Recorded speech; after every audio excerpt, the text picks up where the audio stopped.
Halo semuanya, kembali lagi di Autonet Max. Ya, kali ini kita mau review mobil di belakang ini, Toyota Hilux. Jadi udah lengkap nih ya, semuanya kita review ya. Mulai dari D-Max, Colorado, terus ada Navara, ada Triton, semuanya udah kita review. Tinggal Hilux doang. Nah, mobil ini biasanya kan kalau Toyota itu identik dengan yang paling miskin fitur di kelasnya. Tapi sekarang udah enggak. Jadi mulai pertengahan tahun 2017 kemarin, Toyota tuh baru melakukan improvement dari segi engine dan features. Seperti apa? Saksikan di Autonet Max.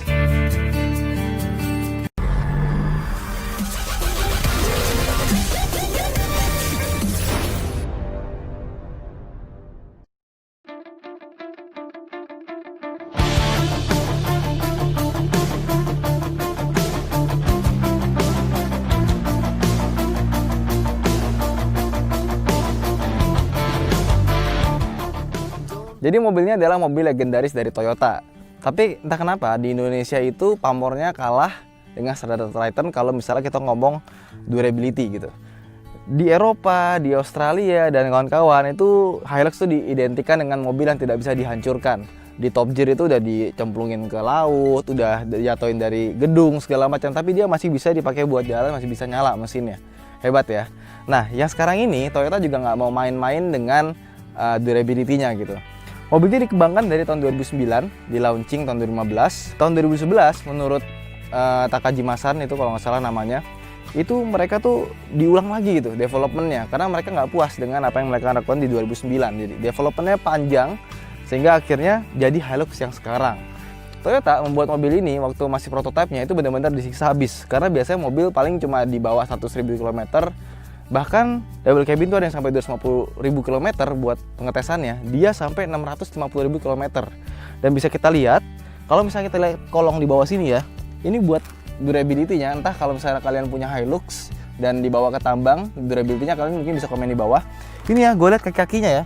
Ini kaki-kakinya itu tebel-tebel banget besinya. Gede-gede gitu, karetnya gede-gede gitu. Kayaknya emang dibuat biar tahan lama. Dan di bawahnya ini ya, ini ada besi underguard yang tebal juga seperti standar Triton. Jadi kalau misalnya kepentok, tapi kayaknya jarang kepentok ya karena ini tinggi banget loh ground clearance-nya. Nah, terus kita lihat bagian depan ya, mungkin nggak selera semua orang, dan gue juga jujur aja nggak begitu suka dengan desainnya. Mobil ini kalau di foto kelihatannya kecil, tapi pas kita deketin gitu ya, gue yang kelihatan jadi kecil karena ini kayak lampunya gede, grillnya gede, bempernya gede. Dan mobil ini juga punya desain depan itu yang normal gitu. Biasanya kan mobil-mobil zaman sekarang kan desain depannya suka berpolitik ya. Ada yang grillnya haus kekuasaan sampai ke bagian bawah. Ada yang lampu depannya itu terbagi jadi dua kubu gitu ya, ada kubu atas, kubu bawah gitu kan. Ini enggak, bempernya pun juga masih seperti bemper pada umumnya gitu, masih lebih maju dibandingkan dengan grill atau lampunya. Beberapa bemper kan suka ada yang ini ya, suka lari dari tanggung jawab ya, jadi kalau misalnya tabrakan, yang kena tuh kadang-kadang lampunya duluan atau si grillnya duluan, makanya gantinya mahal. Cuma untuk varian Indonesia, entah kenapa kita nggak dapet lampu depan yang udah pakai LED DRL, jadi di atas itu ada LED DRL. Dan ini juga masih halogen biasa, belum pakai HID atau mungkin pakai proyektor, masih standar sederhana sekali. Meskipun di sini tulisannya Hilux, jadi kelihatan lebih mewah. Dan dia lampunya sudah pakai fitur auto lamp. Nah, di bawahnya sini untuk varian yang Indonesia yang harusnya bener gitu, dia tuh ada chrome-nya yang sampai ke depan sini. Tapi nggak tahu kenapa di sini nggak ada. Kalau lihat di website tuh ada tuh chrome-nya sampai ke depan. Nah, ini nggak ada. Soalnya ini meskipun pinjaman dari TAM, ini sebetulnya bukan unit buat test drive. Ini adalah unit buat siaga banjir. Jadi kalau misalnya TAM kebanjiran katanya mereka pakai ini. Terus kalau kita lihat bagian atasnya, dulu pertama kali Hilux yang masuk ke sini itu di atasnya tuh ada scoopnya gitu ya, ada hood scoopnya. Yang sekarang nggak ada karena dia mesinnya sekarang pakai 2GD, bukan pakai mesin 2KD. Jadi mesinnya dibandingkan dengan double cabin yang lain, dia adalah mesin paling modern. Makanya untuk suara mesinnya, getaran mesinnya dia paling halus dan cc-nya juga kecil, cuma 2400. Tapi tenaganya lebih gede dibandingkan dengan mesin yang 2KD. Sekarang dia 150 horsepower. Nah, kita lihat bagian sampingnya ya. Kita lihat dia punya velg 17 inci dan ini modelnya lumayan ya. Dan bannya juga pakai ban Dweller AT punya Bridgestone. Ini ukurannya 265 65 R17. Jadi cukup gede. Ini lihat ya. Ininya tuh shock breakernya, pegasnya tuh tebal-tebal banget, sumpah. Terus kita ke samping, logo Hilux-nya tuh masih seperti Hilux yang lama ya, ditaruh di sebelah sini. Ini spionnya persis kayak punya Innova dan Fortuner. Dan di sini kita bisa lihat, dia tuh lebih tebal dibandingkan dengan Fortuner karena dia buatan Thailand. Terus di sini kita dapat chrome di handlebarnya. Di sini ada footstep-nya dan Ini tinggi banget ya mobilnya ya. Turun lagi, Toyota nggak bilang di spesifikasinya ground clearance berapa, tapi panjangnya ini 5,3 meter, gede banget. Terus kalau kita lihat bagasi belakangnya juga gede banget. Jadi kemarin gue bawa motor, dibanding sama Navara, bawa satu motor aja yang waktu gue pulang lelang itu kayaknya udah penuh. Pas naikin motor ke sini, itu rasanya kok masih lega banget ya, belakang masih bisa 2 motor kayaknya. Terus kalau kita lihat ke bawah sini, gue seneng sasisnya itu dia punya nomor rangka ditaruhnya di sini gitu. Jadi kalau mau kesek-kesek gampang. Kalian kalau misalnya pernah perpanjang STNK sendiri gitu ya, terus mesti gesek-gesek gitu ya, itu susahnya kan setengah mati. Ya ini gampang banget. Terus kita ke bagian belakangnya, baknya ini tinggi banget ya. Ini gue begini aja dah sepundak gitu saking tingginya. Dan ini juga ground clearance-nya tinggi banget juga. Lutut gue lebih tinggi ini. Nah di sini kita lihat lampu belakangnya, dia masih sederhana ya, masih pakai bohlam halogen gitu ya. Terus juga di sini sayangnya kita nggak mendapatkan kamera parkir dan sensor mundur. Jadi kalau misalnya nabrak itu langsung kena bumper. Untungnya bumpernya besinya tebel. Jadi ya minimal ya agak penyok dikit paling. Terus kita buka ke belakang gini ya. Dibanding double cabin yang pernah kita coba, ini adalah double cabin dengan pintu belakang yang paling solid yang pernah gue coba. Pintunya rigid, jadi lebih tahan lama mungkin dibandingkan dengan double cabin lainnya. Karena gue melihara double cabin tuh emang masalahnya itu double cabin ada di pintu belakangnya yang makin lama itu makin susah buat ditutup karena makin lama makin mencong.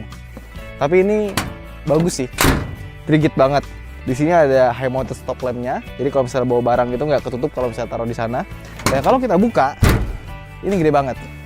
Ini maksimal sampai 1,3 ton di bagasi belakangnya ini. Dan ini gue bilang ya, lebih lebar, lebih panjang. Pokoknya mungkin ini yang paling gede di kelasnya buat sebuah double cabin. Yuk, kita langsung masuk aja ke dalam. Panas di luar guys, jadi kita masuk aja langsung ke dalam. Nah, kalau misalnya kalian pikir Toyota Hilux itu adalah double cabin paling miskin fitur gitu ya, ternyata enggak.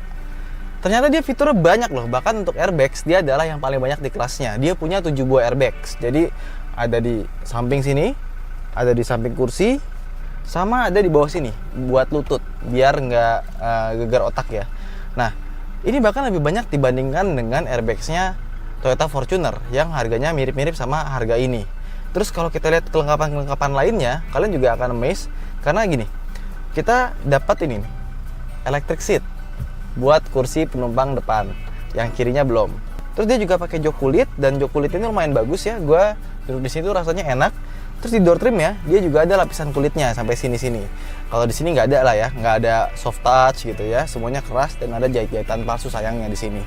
Terus kelengkapan lainnya, memang dia nggak punya push start stop engine button. Dia kuncinya kayak Innova tipe G ya, dicolokin gitu.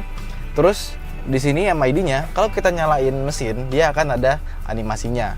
Terus kita lihat di bagian sini, dia itu punya AC elektrik, ada fitur autonya juga, bisa diatur arah semburan AC-nya. Sebetulnya itu nggak perlu dibahas ya, cuma gara-gara ras itu disunat bagian itu, jadi kayaknya gue pengen bahas gitu. Terus di sini dia punya shifter buat 4WD, itu elektrik, modelnya putar di sini. Dan dia juga ada rear differential lock dari sini. Nah, vehicle stability control jelas ada, matinya dari sini. Terus kalau ditanya apakah dia punya head start assist, dia juga sudah ada. Terus kita ke bagian sini, ini mungkin yang satu-satunya ada di double cabin, yaitu ada power mode dan eco mode. Jadi kita bisa atur throttle response-nya dari sini. Terus juga kita lihat di sini dia ada fitur auto lamp, MID-nya lengkap, bisa diatur dari sini. Memang belum ada cruise control. Terus juga untuk mengatur audio juga lengkap dari sini. Head unitnya, ini mungkin kalian agak mengecewakan karena tampilannya itu persis banget sama RAS yang lama. RAS TRD Sportivo yang lama ya, bukan yang sekarang ya. Cuma dia cukup lengkap, ada Miracast, dan kualitas audionya juga menurut gue sih lumayan ya. Nah, sekarang kita bicara soal kepraktisannya. Ternyata mobil ini juga sangat praktis, karena dia punya tempat banyak penyimpanan ya, mulai dari bawah sini, dia punya tempat penyimpanan yang besar, terus di sini juga cukup besar, dan di sini ini bisa jadi armrest. Nah, di sini ada 2 buah cup holder yang besar juga, ada tempat penyimpanan lagi di sini ada cup holder juga, bisa dibuka. Terus juga kita dapat ini nih. Ini ruang penyimpanan yang bisa membuat minuman kalian tetap dingin karena di sini ada lubang ventilasi buat AC-nya. Dan gue coba masukin minuman, memang dingin sih. Terus di sini glove box-nya dia sudah pakai soft opening. Jadi rasanya agak-agak mewah gitu ya. Udah sih. Pokoknya kalau soal kelengkapan, kemewahan, fitur, ini bukan yang paling jelek di kelasnya. Bahkan menurut gue agak surprise sih ngeliat mobil itu, kayaknya wow ternyata kok ada gini-giniannya ya, nggak nyangka gue. Dan kalau misalnya kita bahas posisi duduknya, menurut gue juga enak karena nggak cuma kursinya yang agak sedikit empuk gitu ya, nggak terlalu empuk, nggak terlalu keras juga. Kita udah dapat tilt dan telescopic steering, dan juga di bagian sini kita bisa atur naik turunnya untuk seat beltnya. Di sini kita nggak punya vanity mirror, tapi ini dikasih. Dan spion belakangnya dia belum elektrokromatik, tapi sudah bisa day and night mirror. Terus di sini ada buat kacamata, di sini ada 2 buah lampu, dan spionnya juga sudah retractable, tapi belum auto. Ya intinya sih nggak mengecewakan ya. Dan mesin 2GD-nya ini karena dia mesin modern, makanya pas kita starter juga itu rasanya lebih halus, lebih minim getaran dibandingkan double cabin yang pernah kita coba. Bahkan getarannya menurut gue lebih halus dibandingkan dengan Fortuner sekalipun. Padahal mesinnya sama, sasisnya juga mirip-mirip. Kenapa ya?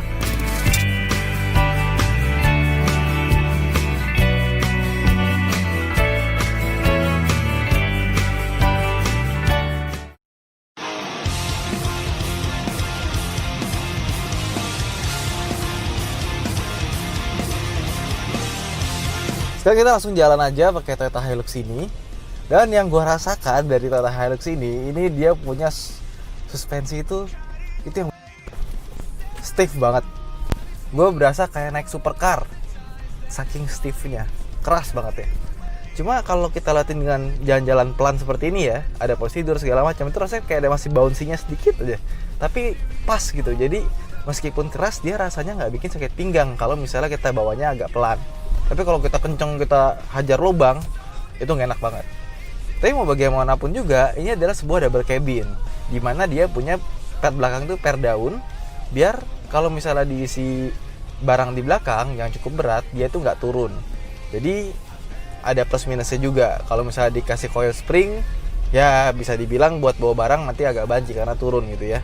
Ini memang keras, tapi memang harus dibuat seperti itu, dan seperti double cabin lainnya. Cuma dibandingkan dengan double cabin yang pernah gue coba, ini yang paling stiff gitu. Rasanya gue kayak naik supercar. Tapi kalau misalnya kalian biasa naik supercar, ya harusnya nggak terlalu masalah naik mobil ini. Terus mesinnya, dia punya tenaga 150 PS yang gue bilang tadi, mesin 2GD. Mesinnya halus, suaranya halus, getarannya juga halus. Dan yang hebat dari mobil ini adalah peredaman kabinnya menurut gue. Mungkin gue bisa bilang ini adalah mobil double cabin dengan peredaman kabin yang terbaik di kelasnya gitu. Soalnya suara motor, terus kita kenceng juga, wind noise-nya itu suaranya adem gitu. Kita 140 jalan gitu ya, itu rasanya di dalam itu audio kita matiin tuh masih bagus gitu. Jadi benar-benar improvementnya tuh kerasa dari insulation-nya, NVH-nya tuh bagus sekarang. Noise vibration harshness-nya tuh bagus mobil ini. Dan kalau kita ngomongin handlingnya, dia sekarang handlingnya juga lebih sharp. Setirnya lebih predictable, dan body roll-nya kalau kemarin gue bilang Colorado yang paling minim, ini lebih minim lagi ternyata. Karena kemarin kita belum nyobain Hilux kan. Ini body roll-nya untuk sebuah double cabin, ini minim banget. Terus kalau misalnya kita gas gitu ya, di atas 3000 rpm itu suara mesinnya mulai masuk, tapi cukup ya, maksudnya nggak mengganggu. Dan gue ngerasa mobil ini turbo lag-nya itu agak-agak gimana gitu ya. Jadi kalau misalnya kita lagi nyantai gini, terus tiba-tiba kita gas, itu agak-agak lama. Even kita pindah ke power mode pun juga, itu rasa turbo lag-nya itu masih kerasa banget menurut gue. Makanya karena turbo lag-nya cukup kerasa, transmission lag-nya juga cukup kerasa, punya power mode itu dia jadi ngebantu banget. Soalnya dia kan mainnya di RPM yang lebih tinggi-tinggi gitu ya. Jadi kalau misalnya kita mau kick-in tiba-tiba pas lagi jalan biasa, dia tuh kadang-kadang nggak perlu ganti gigi karena dia udah main di gigi rendah. Nah, sekarang kalau misalnya kita pakai eco mode, jelas ini berubah tenaganya, jadi jauh lebih lemot lagi. Tapi memang itu fungsinya eco mode buat lebih hemat bahan bakar. Nah, ngomong-ngomong soal bahan bakar, kita nggak bisa nyobain full to full di mobil ini. Kenapa? Karena tanknya 80 liter, gede banget. Biasanya kalau semakin gede, itu nanti semakin jauh gapnya gitu ya. Karena selisihnya tuh di dalamnya itu masih banyak. Tapi menurut OBD yang kita pakai, kita mendapatkan sekitar 1:14. Jadi cukup irit.